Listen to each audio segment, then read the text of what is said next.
तमिलनाडु के पूर्व मुख्यमंत्री जयललिता को मिली जमानत, सुप्रीम कोर्ट ने दी जमानत।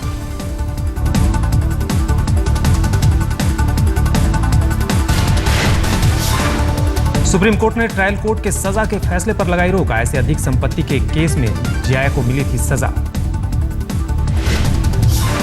जयललिता ने स्वास्थ्य कारणों का हवाला देकर मांगी थी जमानत। अर्जी में हाई ब्लड प्रेशर और डायबिटीज जैसी बीमारियों का किया था जिक्र। जया ने ट्रायल कोर्ट के फैसले के खिलाफ हाई कोर्ट में की है अपील। सुप्रीम कोर्ट ने हाई कोर्ट में सुनवाई के दौरान जयललिता को दिया मौजूद रहने का निर्देश।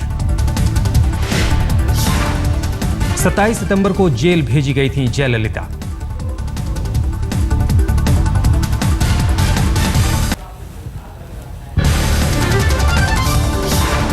चेन्नई में आज मनाया जा रहा है एआईएडीएमके का 43वां स्थापना दिवस। जयललिता की जमानत से समर्थकों को दिवाली से पहले मिला तोहफा।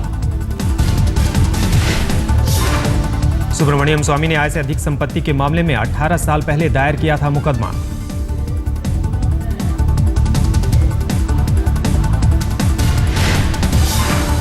ट्रायल कोर्ट ने जयललिता और शशिकला समेत 4 दोषियों को सुनाई थी 4 साल की सजा। सुब्रमण्यम स्वामी ने कहा, जमानत के रूप में जयललिता को मिली है मामूली राहत। स्वामी के मुताबिक 3 महीने के अंदर कर्नाटक हाई कोर्ट में जया की अपील पर सुनवाई होगी। फैसला सही पाए जाने पर जयललिता को फिर जाना होगा जेल।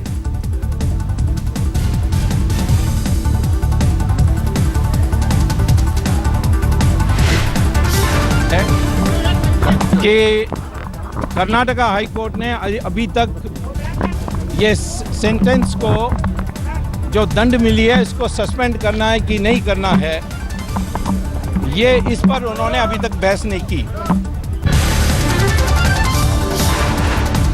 प्रधानमंत्री नरेंद्र मोदी तीनों सेना प्रमुखों को पहली बार कर रहे हैं संबोधित। पाकिस्तान और चीन के साथ सीमा पर रणनीति को लेकर दे सकते हैं निर्देश।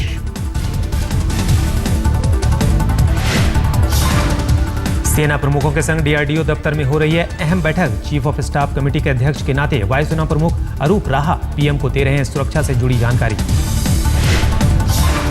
नौसेना प्रमुख आर के धवन और थल सेना प्रमुख दलबीर सिंह सुहाग भी नौसेना और थल सेना क्षमता की जानकारी देंगे। साथ ही अंतर्राष्ट्रीय और क्षेत्रीय चुनौतियों की पेश करेंगे रूपरेखा। कंबाइंड कमांडर्स कॉन्फ्रेंस को रक्षा मंत्री अरुण जेटली, विदेश मंत्री सुषमा स्वराज और गृह मंत्री राजनाथ सिंह भी करेंगे संबोधित। पाकिस्तान के सीजफायर उल्लंघन और चीन की घुसपैठ को देखते हुए अहम मानी जा रही है ये बैठक। हर साल होता है कंबाइंड कमांडर्स कॉन्फ्रेंस का आयोजन।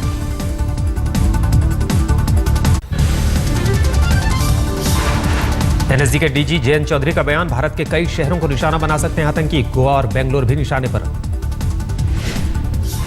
कई साल पहले अलकायदा ने रेकी किया था गोवा, बेंगलोर और शायद अमृतसर। वो पहले आए हैं और भविष्य में भी आ सकते हैं। अरुणाचल प्रदेश से सीमा पर सड़क बनाने की सरकार की योजना पर चीन की ओर से आई आपत्ति पर बोले राजनाथ, भारत को कोई धमका नहीं सकता। भाई, हम लोग तीखी प्रतिक्रिया नहीं करते हैं, जरूरत पड़ने पर हम लोग क्रिया करते हैं। गुड़गांव में एनएसजी के कार्यक्रम में पहुंचे थे राजनाथ। देश की सुरक्षा के लिए कुछ भी करेंगे, प्रतिक्रिया नहीं, क्रिया करने में यकीन।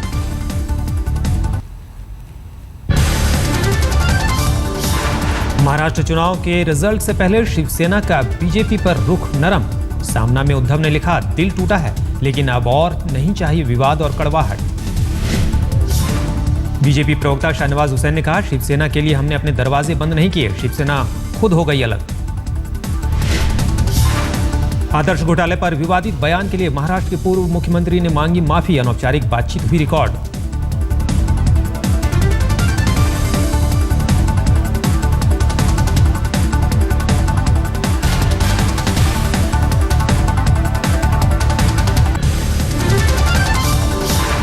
मध्य प्रदेश और छत्तीसगढ़ में लोकायुक्त का छापा। एमपी में एक्साइज विभाग के असिस्टेंट कमिश्नर नवल सिंह यादव के पास मिली करोड़ों की संपत्ति। नवल के पास 50 लाख रुपए नगद, 1.5 किलो सोना, 1 किलो चांदी बरामद। नवल सिंह के पास इंदौर में 8,000 स्क्वायर फीट का बंगला, धार में 2 मंजिला मकान, 4 प्लॉट, पेट्रोल पंप और 4 लग्जरी गाड़ियां भी। छत्तीसगढ़ में एंटी करप्शन ब्यूरो ने की छापेमारी। एसडीओ राजेश गुप्ता के घर पर मारा छापा। एसडीओ राजेश गुप्ता के घर से 35 लाख रुपए नकद, सोना चांदी समेत 5 करोड़ की अचल संपत्ति के कागजात बरामद।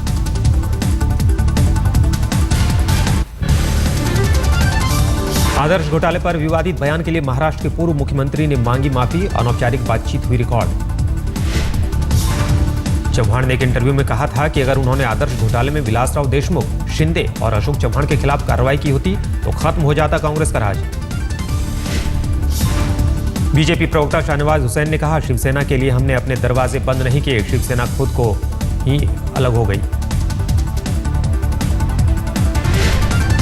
शिवसेना हमें छोड़कर गई, हमने उनको नहीं छोड़ा। यहाँ तक के प्रधानमंत्री नरेंद्र मोदी जी ने शिवसेना के लिए पूरे कैंपेन में एक शब्द नहीं बोला खिलाफ। दिल्ली में प्रधानमंत्री मोदी से उनके निवास पर मिले सचिन तेंदुलकर, स्वच्छता अभियान पर हुई बात। योग गुरु रामदेव भी पीएम के स्वच्छता अभियान से जुड़े, हरिद्वार में कनखल से की सफाई की शुरुआत, खुद साफ किया कूड़ा। स्वच्छता अभियान में शामिल हुए महाराष्ट्र के राज्यपाल सी विद्यासागर राव, मंत्रालय और राजभवन में की सफाई। टेनिस स्टार सानिया मिर्जा भी मोदी के स्वच्छता अभियान से जुड़ी सफाई का वीडियो भी किया पोस्ट। जाने मानी लेखिका शोभा डे भी स्वच्छ भारत अभियान से जुड़ी, झाड़ू लेकर सड़क पर उतरी। शोभा ने मोदी की जमकर तारीफ की। दिल्ली में दावों के बावजूद प्रदेश बीजेपी में सब ठीक नहीं, 4 महीने बाद भी नए अध्यक्ष ने नहीं किया टीम का ऐलान। दिल्ली बीजेपी अध्यक्ष ने देरी को लेकर दी अजीब दलील, विधानसभा चुनावों की वजह से देरी। No infighting nothing. लगभग आप देख ही रहे हैं मेरा शायद शेड्यूल, आप तो रोज़ देखते हैं कि जिस तरह से इवेंट्स आते रहे, उन इवेंट्स के कारण से कभी कोई हरियाणा, कभी महाराष्ट्र, कभी कुछ, सबसे आपको बातचीत करनी होती है और उसमें थोड़ा अदरवाइज और कुछ नहीं, हम जल्दी करते हैं। 2 दिन के दौरे पर रांची में है रेल मंत्री सदानंद गौड़ा, कहा झारखंड में विकास का model first. And total administration has collapsed. The poor people are not given proper ration. पश्चिम बंगाल के वर्धमान में बड़ी साजिश का खुलासा, एनआईए एनएसजी संयुक्त टीम को एक घर से मिले 40 हथगोले। रिजवान शेख नामक संदिग्ध के घर से मिले हथगोले, रियाजुल शेख के घर से मिले 5 सॉकेट बम। 2 अक्टूबर को वर्धमान के घर में ब्लास्ट में 2 लोगों की हुई थी मौत, आतंकी लिंक की जांच कर रही है एनआईए। महाराष्ट्र औरंगाबाद के एमआईडीसी इलाके में कूड़े में विस्फोट, 30 साल की महिला की मौत। विस्फोट की जगह डाला जाता है औद्योगिक कचरा, कूड़े में सुराग ढूंढ रही है पुलिस। दिल्ली के ज्योतिनगर में एसबीआई के एटीएम में आग, लाखों का कैश खाक। आग अंदर रखे बैटरी बॉक्स में शॉर्ट सर्किट से लगी, एटीएम के गार्ड ने दमकल विभाग को दी जानकारी। आग बुझाने के बीच में ही खत्म हो गया दमकल का पानी, स्थानीय लोगों ने बाल्टियों से दिया पानी। करनाल में नेशनल हाईवे पर खून से लथपथ हालत में मिले दिल्ली के ज्वेलर संजीव हसीन, सिर पर गोली के निशान। करनाल लेक के पास बीएमडब्ल्यू कार में जख्मी हालत में पड़े थे संजीव हसीन, गंभीर हालत में चंडीगढ़ पीजीआई भेजा गया। भारत में लॉन्च हुआ एप्पल का नया हैंडसेट आईफोन 6 और 6 प्लस, आधी रात से बिक्री शुरू, मुंबई में स्टोर के बाहर खड़े थे लोग। 53,500 रुपए से शुरू होती है आईफोन 6 की कीमत, आईफोन 6 प्लस की शुरुआत 62,500 रुपए से। चेन्नई में भी आईफोन 6 और 6 प्लस को लेकर ऐसा ही उत्साह, यहां एन राम और प्रिंस ऑफ वारकॉट ने खोला पहला डिब्बा। दोनों ही आईफोन पहले से बड़े हैं, आईफोन 6 की स्क्रीन साइज 4.7 इंच है, आईफोन 6 प्लस की स्क्रीन 5.5 इंच। कोलकाता में खुले थे मोबाइल स्टोर, एप्पल ने लॉन्च होने के पहले 3 दिनों में ही 1 करोड़ आईफोन 6 और 6 प्लस बेच डाला। धर्मशाला में आज टीम इंडिया का पेस टेस्ट, तेज और बाउंसी पिच पर वेस्टइंडीज के खिलाफ चौथा वनडे। 1-1 की बराबरी पर है सीरीज, तूफान की वजह से वाइजैग में नहीं हुआ था तीसरा वनडे। वेस्टइंडीज के खिलाफ दिल्ली में अपनी 62 रनों की पारी से संतुष्ट हैं कोहली, कहा खराब दौर से उबरने के लिए इसी का था इंतजार। फॉर्म में लौटने पर बोले विराट कोहली, कहा चैंपियन लीग के दौरान आराम करने से फॉर्म पाने में मिली मदद। चक्कर कहने पर ऑस्ट्रेलिया के पूर्व अंपायर डारेल हैर पर भड़के हरभजन, कानूनी कार्रवाई की दी धमकी। कनाडा के रेवेन्यू मिनिस्टर अमृतसर घूमने पहुंचे, स्वर्ण मंदिर में जाकर मत्था टेका। दिवाली के रंग बिरंगा ब्रिटेन, लंदन के मेयर भी दिवाली समारोह में हिस्सा लेने पहुंचे, रोशनी से सजावट। स्पेन के मैड्रिड में इबोला के संदिग्ध यात्री को देख खाली कराया गया विमान, प्रोटेक्टिव सूट पहने एयरपोर्ट कर्मचारी जांच के लिए यात्री को ले गए बाहर। इबोला के खिलाफ जागरूकता फैलाने के लिए आगे आए फुटबॉल खिलाड़ी डेविड बेकहम, यूनिसेफ के साथ सहयोग की अपील।